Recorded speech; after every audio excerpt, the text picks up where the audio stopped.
We're in the midst of a huge transformation where our peers, communities, and workplaces are all melding into one. Welcome to Reimagining Company Culture. My name is Christina Giordano. I'm a partnerships manager here at AllVoices, and my pronouns are she, her, and hers.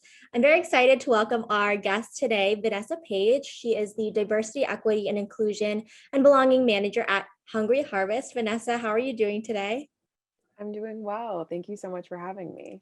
Of course. If you can start off by telling the audience and those who are listening a little bit about yourself, including your pronouns and the work you do at Hungry Harvest, that would be great. Yeah, absolutely. So my name is Vanessa Paige. I am the Diversity, Equity, Inclusion, and Belonging Manager at Hungry Harvest. Hungry Harvest is a rescued produce delivery company on a mission to end food waste and fight hunger. And my pronouns are she, her, hers. And my role as the DEIB manager, because it's much easier to say as the acronym, is kind of everything, spearheading everything DEI, from policy to events to action plans and things like that. Amazing. And before we dive in a little bit deeper to your work in DEIB and Hungry Harvest, what's something that recently has brought you joy? So I actually love this question. I have been recently doing this thing with my roommates called a gentle weekly planner. Shout out to Ooh. Girls Gone Happy for making this framework. It's a really cool company. They're a startup in Philly. And it's kind of like a way to fight the Sunday scaries. And the last question is what's one thing that you'll do this week for pleasure or joy? So I feel like I've been making this list over the last couple of weeks. Yes. And so this is more descriptive, but I love finishing a really, really good book and that bittersweet feeling where you're like, oh, I want to cuddle up in this universe for longer. So I would say that is something that's brought me joy recently is one, reading a really good book. Two, I'm getting into roller skating. Oh my gosh. This summer, so I just bought a pair of roller skates. I'm super hyped. And then lastly, my sister just got engaged. So Oh, that's pretty congratulations. joyous. So super excited about that. So many great things. I love finishing a good book. I think it's similar to finishing a great TV show or a movie because you're just I Yes. want it to continue on. Yes. You're like, can we rewatch now? Is that too soon? Yeah, or is it too early to do that? I love that. One of the things I also wanted to ask you too is I know when we were talking beforehand at Hungry Harvest, you didn't start out in the DEIB role. What really motivated you to get into this work in diversity, equity, and inclusion? Yeah, absolutely. So I started out as the Philadelphia market manager, and that role was in charge of all of the growth activities for the Philadelphia market.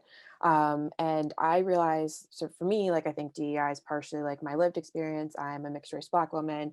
And then also seeing institutions in the past not really prioritizing DEIB in any way, any formalized effort for that matter, and how that created a psychologically unsafe work environment for myself, but also for others. And so when starting out in this role, I realized that Hungry Harvest did not have any, formalized DEIB initiatives. So I was I'm just going to start with the world that I can control, start adding in, DEIB flavor to it. So that was something where I thought about that with the people we partnered with who we donated towards. With the organizations that we marketed with. So it's okay, why haven't we advertised in Philly Gay News? Why haven't we done this with this traditionally Black newspaper? Can we be doing more? So I kind of did some grassroots efforts on my end, and then started pitching this role basically to our executive team. And they were like, yeah, this, you should do some of this with your time. And so doing the role part-time for a little bit was great, but then also, you have to, I think most people in the industry know, you have to put full weight behind DIAB initiatives for them to get further down the line. It's a full-time job. Exactly. It's definitely a full-time job. So I ended up getting moved into this role full-time, and it's been so excellent. It's really, really cool to see. One, the team is super bought in, and everyone is super excited about the work that we're doing. And then two, it's just we're building a better company with more conscious people by having this as one of our priorities. Yeah, that's amazing. It sounds like you really carved out a space for yourself to do this work and really put it as a priority for the leadership team as well. And it's great to hear that they were bought into that too. Can you walk us through kind of what your kind of diversity, equity, and inclusion strategy looks like right now at Hungry Harvest, knowing that it is being built out right now, what the goals are? And I know you talked a little bit about it in terms of vendors and marketing and just like a 360 approach. So I'd love to hear more about that. Yeah, absolutely. So I would say like the main goal is we want everybody to feel psychologically safe in our work environment. And that comes from like both an institutional like standpoint and a personal standpoint, right? Because like both of these things are partnered together. I think if like the base thing about DEIB work is that a lot of it has to be internal and like motivated from, inside, or like uprooting things that you might not know that you need help with or work on, or things like that, where you might think you're like the wokest person on the planet, but then you're like, oh wait, like didn't know that, like let me learn more. So Mhm. for us, we're kind of working on it both that institutional level and encouraging personal development and examination of like your biases and things like that. So some ways that we're doing that is through like programming around like events. So like for instance, I know I mentioned to you, we had like for Black History Month, we wanted Mhm. to, I think a lot of times people will think Black History Month and you think about like civil rights movement, and like it's a lot of things that are like focused on like the past rather than like the contributions of the present, and a lot of it can be focused on systemic oppression rather than like the liberation and joy of Black folks. And so Right. one thing that we did was like having a multi-tiered programming that met people where they're at. So for instance, we had this bingo card that had a bunch of activities. It was an incentive. So like, there was a winner for a $50 gift card, like all of this really cool stuff. And it was a series of articles and like, albums to share. And like we had office hours that were themed around like Black joy and food and all these different things. And so it really gave people a way to plug in and engage on, a topic around like, okay, so if we're going to talk about like food insecurity, let's talk about like the history of farming, let's talk about all of these different things and like the contributions of Black folks, and let's see how we can find creative ways to meet people where they're at, basically.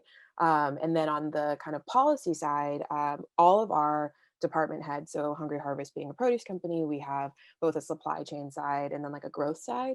And so it's like, how can we, for each department that we have, prioritize and focus on DEI so that Mhm. it's in the ethos of our company and the bones of the company. So we have created action plans for each department to prioritize diversity. So whether that is through hiring initiatives for each team, or whether that is, how we talked about like a little bit with marketing. So it's like, where are marketing dollars being spent? Like, who are we partnering with? Who are we having as panelists for our events? Things like that. Like, how can we think about DIB and make goals to make sure that we are like, again, baking this into the ethos of the company.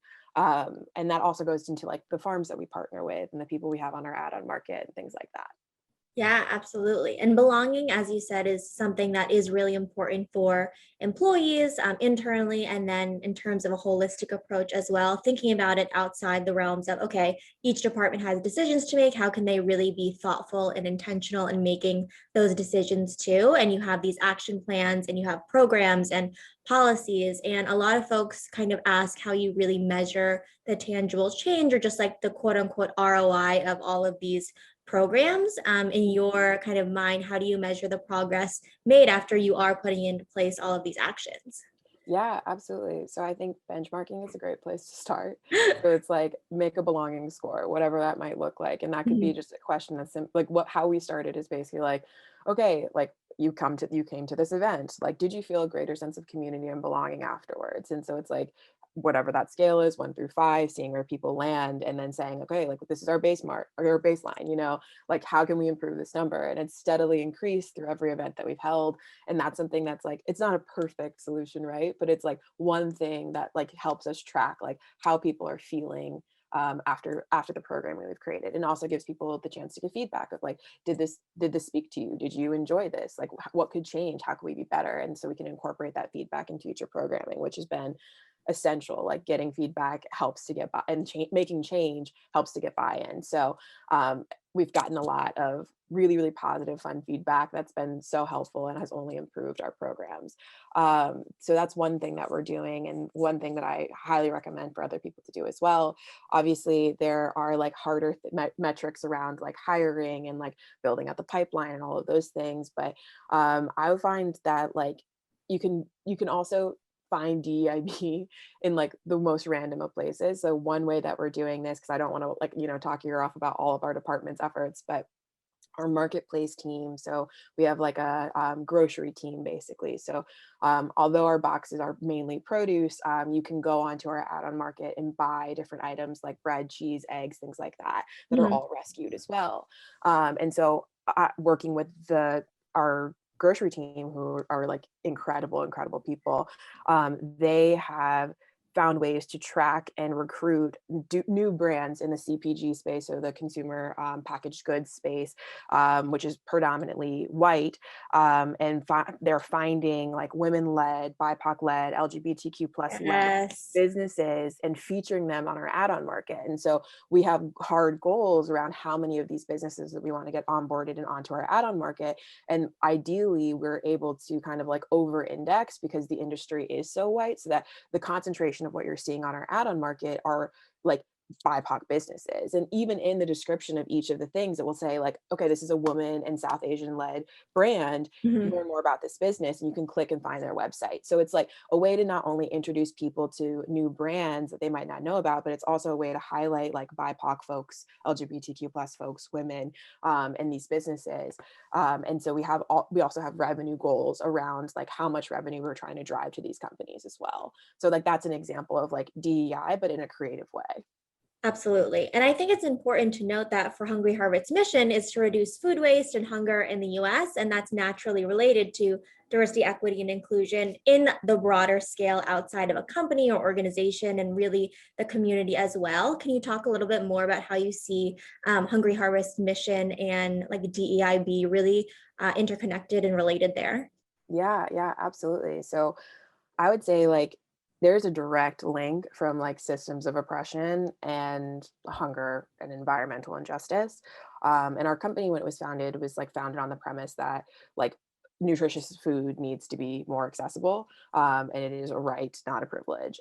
So we know like with the picture, like there's like especially for like instance like Philly is one of the hungriest cities in America, Mhm. and like it is by design. And so DEI, especially like equity, like ties into our mission in so many different ways, because it helps to create like us focusing on this helps to create like a more informed and understanding and educated team, that is more effective at like fighting against injustice, both on environmentally and like food-based injustice.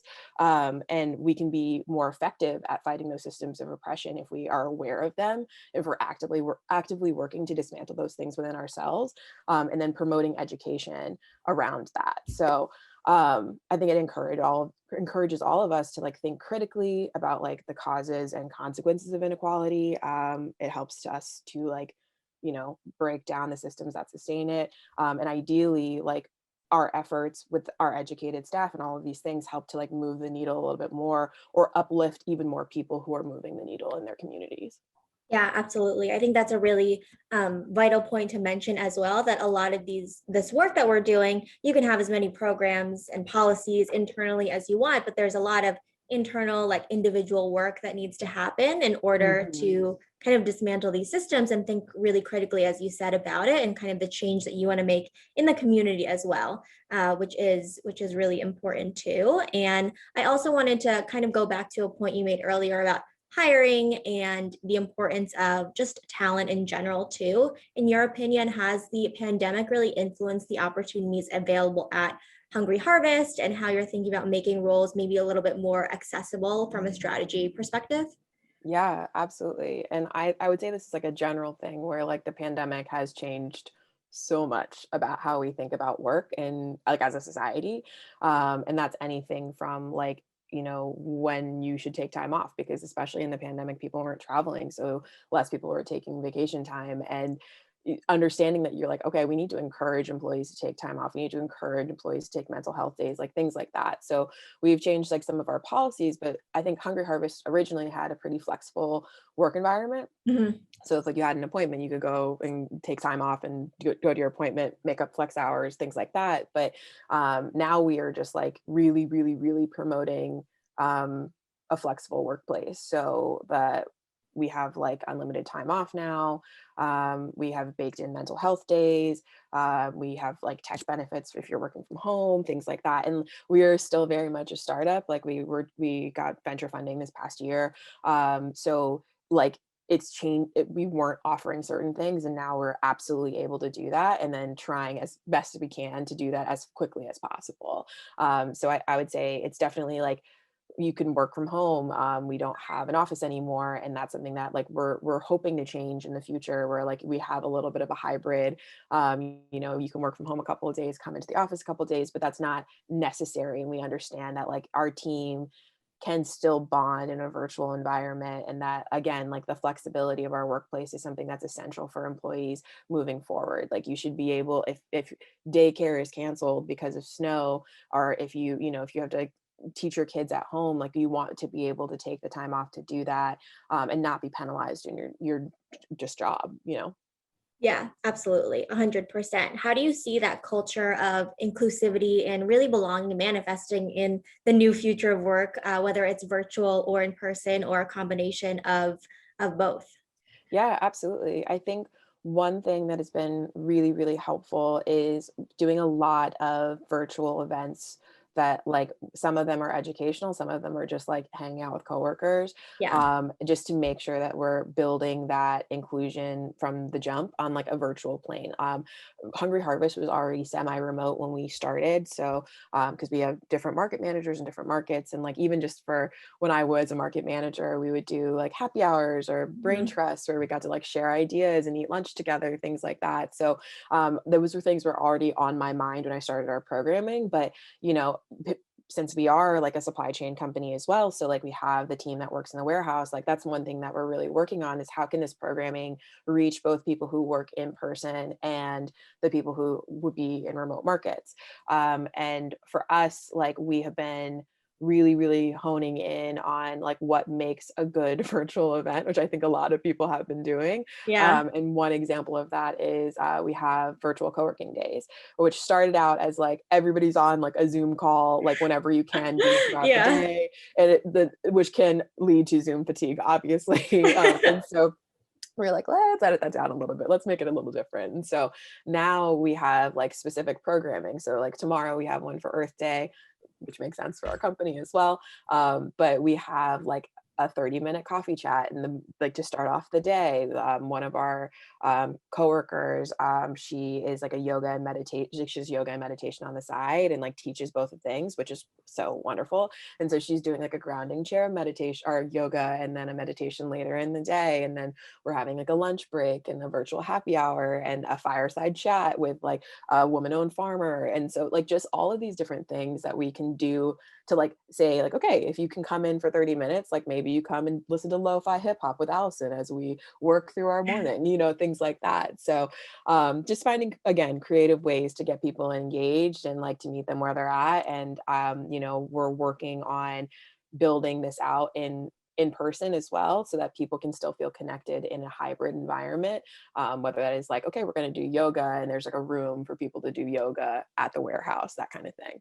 Yeah, I think that's great. I love that it's not only that you're creating these different opportunities, but also people want to be included in different ways. So it's not like the people that are going to go to yoga in person are also going to want to be on the Zoom, who are also going to want to go to everything. So if you can Yep. capture more folks in different events and really also, again, that two-way communication of how did you feel about this? What could we do to improve? And just constantly adapting instead of just like setting something up and forgetting about it or saying, okay, we checked the box, like we are doing things that make people feel inclusive and then stop asking them. So I think Mhm. that's also great to hear as well. And we've seen so much change over this past year. We're continually building new systems that are hopefully more inclusive and equitable. Yes. In the work that you are doing, do you see any trends that folks really need to hone in on, whether they are in DEI HR people to really be successful in the future as we are thinking about these new strategies in equality? Yeah. I would say the biggest thing I've seen is like a commitment to anti-racism work. And I think that is like, yes, we should absolutely be doing that. I think that there should also be conversations around anti-Black racism. I think that like companies can say that with their chest and actually show action in those paths. And so those are things that we're looking at doing as well, as just like more training, getting people the same kind of vocabulary. So then you have a better chance of like having really meaningful conversations if you're all on the same page and the terms are defined. So we do that in small doses, but we haven't done that company wide. And I think that that's like the next step for us for sure.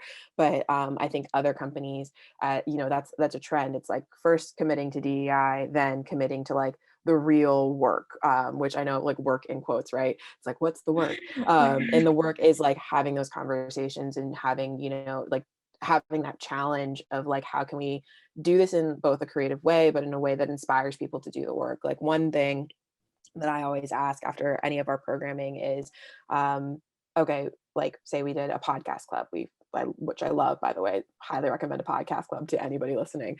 But we listened to an episode from 1619 called The Birth of American Music. And Love at the end 16. of each of the things, yeah, it's a great episode. At each podcast, each office hour, any of the events, it's always, what are you called to learn more about? Like, what are you called to research after this?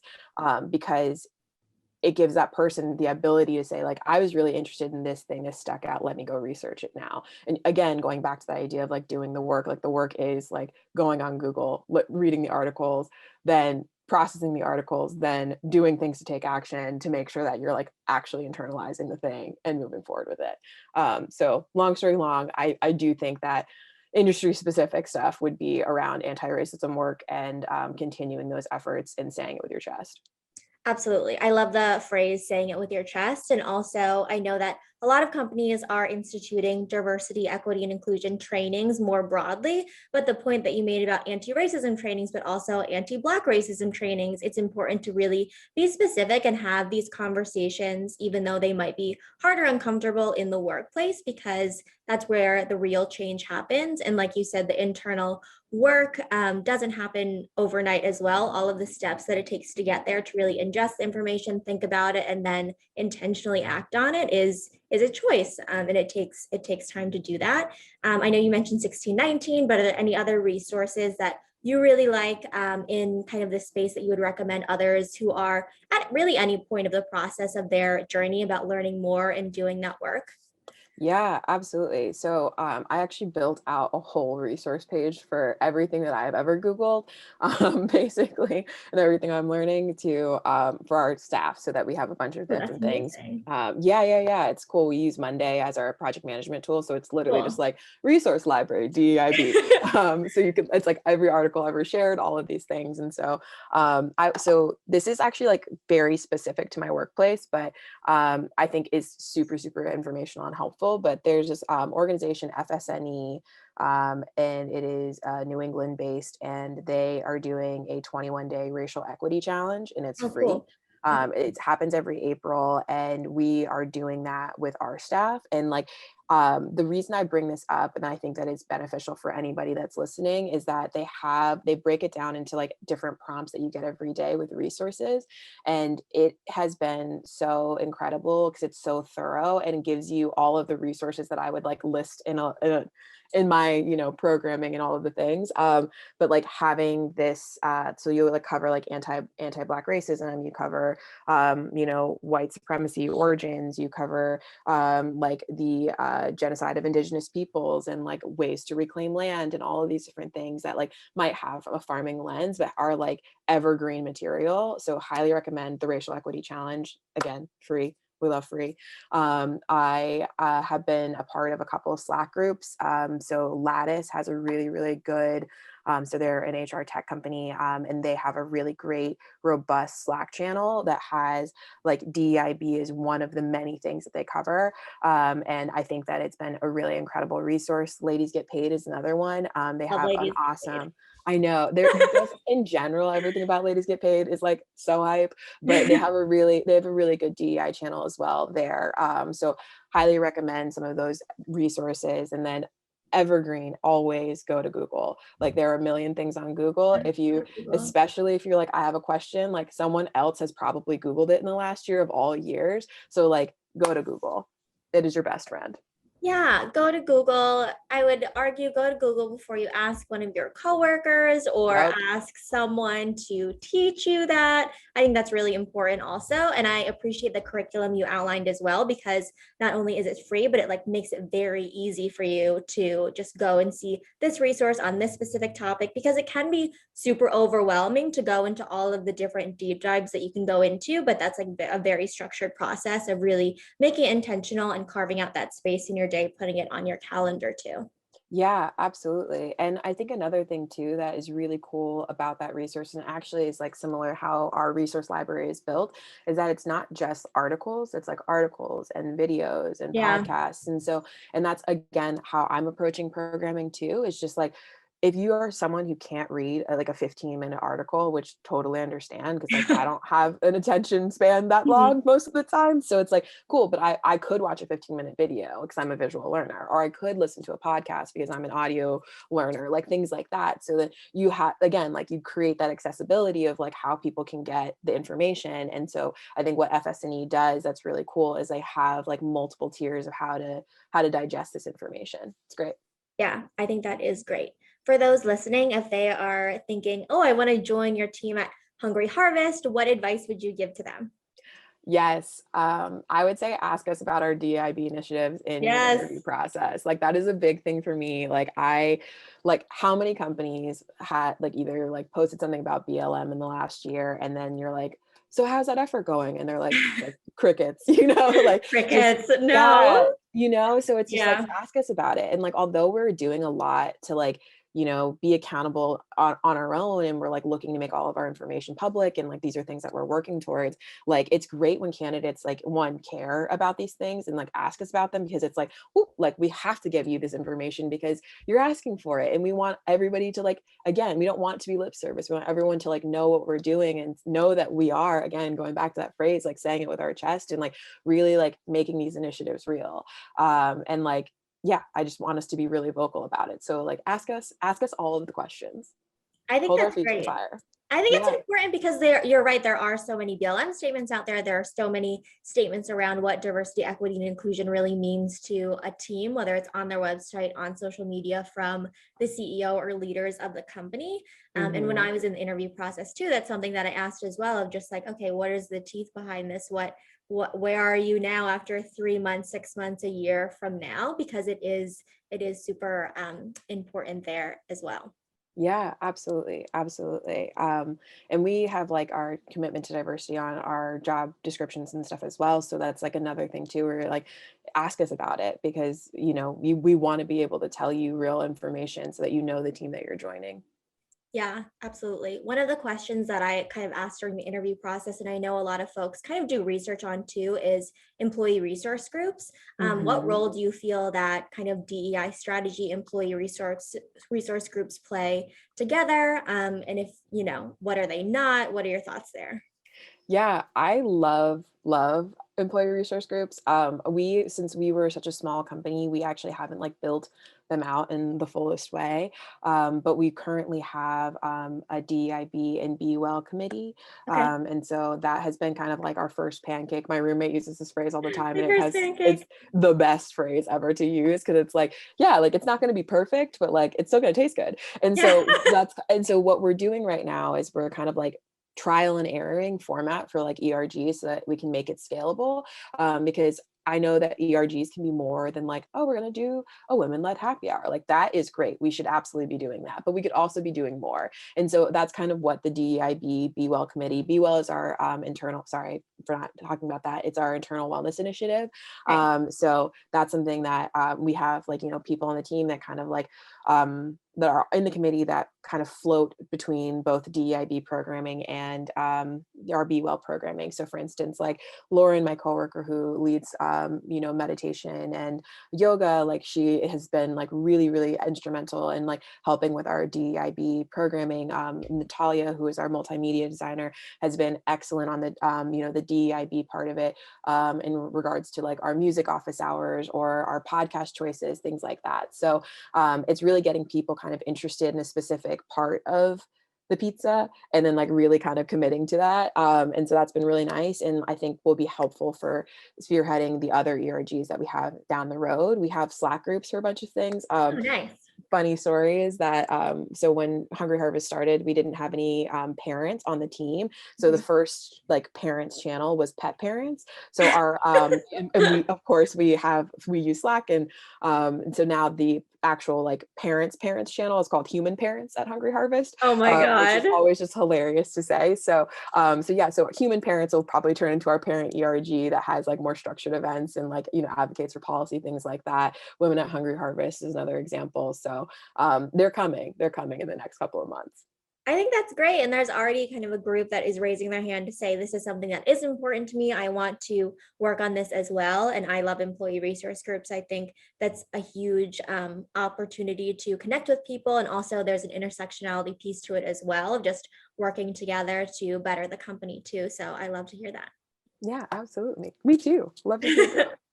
I know we talked about a lot in terms of your journey to DEIB and then also to Hungry Harvest, kind of the strategy there, what's working, and as you continue to grow, is there anything else that you want to share with the folks who are listening, or anything that we kind of didn't cover? Yeah. So one of the resources that I go to is Peopleism, and they sent out an article like a couple of weeks ago about imperfect action. And so if you are someone that's listening that's like, I want to do this, but I don't know where to start, it's like, just start. Like, imperfect action is better than no action. This is obviously like both like institutional and like deeply personal work, but like it's worth trying something. It's worth trying anything, especially like we're in 2021. Like we need to be thinking about these things. We need to be acting on these things. And like, yes, we will mess up a lot because like it's not perfect. It's always evolving. That's what DEI is. But like action is better than nothing at all. And so I would just like recommend, moving forward, failing fast, like owning mistakes, incorporating feedback, trying again, rinse, repeat. Like do that until you've created the environment that you want and the culture that you want. So that's my advice. That's great advice. It's 2021. You can research a lot on the internet. There are so many resources available to you. And I think that is also great to highlight as well, because a lot of people are afraid of saying the wrong thing, doing the wrong thing. But I would argue that if you're not trying and there's nothing happening, I think that's a little bit worse than, putting in the actual effort, having the right intention, and just sitting kind of idle there and just being overwhelmed with all of the possibilities. So do something, own up to mistakes, and just have that growth mindset. Love to hear it. Yeah, absolutely. And like the last thing I'll say too is that like I have Googled everything that I know. Like, yes, like I am a Black woman in society, but like I have also like I didn't know how to talk about this stuff. Like I didn't know how to create programming around this. I just used like my creativity and Google and resources and asked for help. And so like you can do it too. Like everybody, like almost everybody I think that's been in a DEI role has like literally done that blueprint of like I Googled it and then learned more and then implemented that. So yeah, you can do it too. We're doing it live here. If you care and have a good intention, go do it and use Google as your friend. You know what I mean? Yep. I think that's great, and I'm excited to continue watching the journey of Hungry Harvest and just your kind of trajectory in the space as well. And really appreciate you taking the time to be on Reimagining Company Culture, and look forward to speaking with you soon. Yes. Thank you so much. And if anybody wants to get in contact with me, you can find me on LinkedIn, and you can follow our company and our journey with DIB, on at Hungry Harvest on all forms of social media. Great. And we will link your LinkedIn as well as Hungry Harvest information on here as well if you're interested in applying or just learning more about the company as well. Thanks to our viewers for listening here today. And as a reminder, at All Voices, we believe in the empowerment of employees to really speak up, and creating a place where employees feel they can speak up is a need to have in order for everyone to succeed at your organization. Have a good rest of your day. Thanks so much for having me.